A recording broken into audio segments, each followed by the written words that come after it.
Hi guys, welcome to Human Sexuality. I'm Dr. Harvey and I'm going to be teaching your class. So I have a doctorate in marital and family therapy, and I do couples therapy and sex therapy and domestic violence therapy. So basically anything to do with relationships is my specialty. So I am especially excited about teaching this class because, again, this is kind of what I do on a daily basis. So this class is going to be really fun and interesting, at least I think it will be. The subject certainly is, but it might also be a little uncomfortable and awkward at times. You're going to be seeing lots more body parts in this class than you've probably ever seen in your life. Now, I understand that most of you are young. You're probably in your early 20s, maybe even teenagers taking this class, and so for you especially, this class might be quite difficult. I get that because the first time I taught this class I was 25, so to even say the word testicle was like, I think I was red and blushing the entire time I taught the class. I might blush while I'm teaching this class too, so if I do, just ignore it.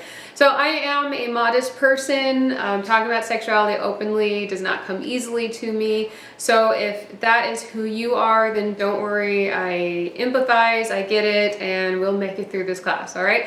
So sexuality is obviously an important life activity, and as a couples therapist, it's one of the things that I'm really interested to find out about from couples because it really represents the quality of their relationship.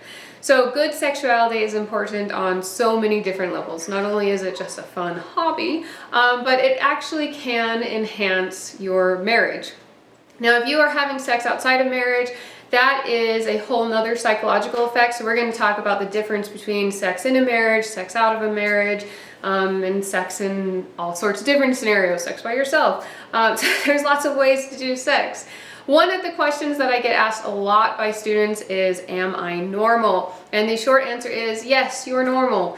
99.999% of sexual behaviors are normal. There are a few things that are abnormal, such as cannibalism fetish, where you want to have sex with dead bodies and then eat them. Or maybe not even bother having sex, maybe you just get off on eating them. And there have been people who have murdered and ate other people with a cannibalism fetish. That is not normal, okay? But if you're worried about the size of your penis or the size of your clitoris or how interested or uninterested in sex you are, yes, that's the answer to am I normal? Yes, it's normal. But we're gonna get into that, we'll talk about it. So in this class, we're going to talk about, what is sex. We'll talk about male and female anatomy. We'll talk about sexual behaviors, normal and abnormal. We'll talk about sexual problems and how to fix them. Things like sexual assault, rape, molestation, prostitution, pornography, the whole gamut of things we're going to talk about in this class. So, like I said, some things will be interesting and fun, some will be interesting and maybe not so fun, maybe a little traumatizing and triggering. If you're having a hard time emotionally dealing with things in this class, send me a message, whether it's just because it's awkward or whether you have been traumatized and so you're having a hard time dealing with it, just let me know. On that note, with it being difficult, please remember that this is not safe for work.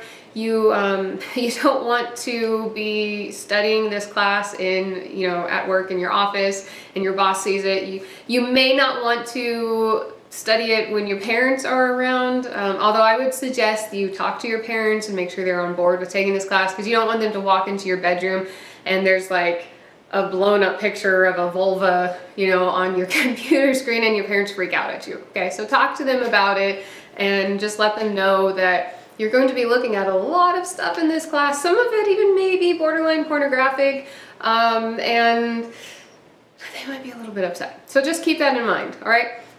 What else do you need to know for this class? You have your textbook, the other book, The Guide to Getting It On. I have a warning about it, right? So there's things in there that I also don't agree with. So if your parents are upset or your spouse is upset that you're reading it, just tell them that you're responsible enough to pick and choose what you believe and you don't believe. Okay, reading one book is not going to make you go have a threesome, which it talks about. There's stuff in there that I think, especially because I'm teaching mostly younger people in this class, if I was a teenager or a young adult, I would have been really interested to know, like, what is the general process for giving a blowjob or for having oral sex on a girl? Well, I may not have been so interested in that, but you might be interested in that. This is the problem with talking to a camera. You just kind of like blab and you don't control what comes out of your mouth. So anyhow, it doesn't matter. But there's stuff in there that I think, am I red now? No? Okay, I'm doing pretty good. So I think there's stuff in there that it's educational, but you do have to take it with a grain of salt, okay? I'm not a proponent of threesomes because, like I mentioned, I had a friend in college.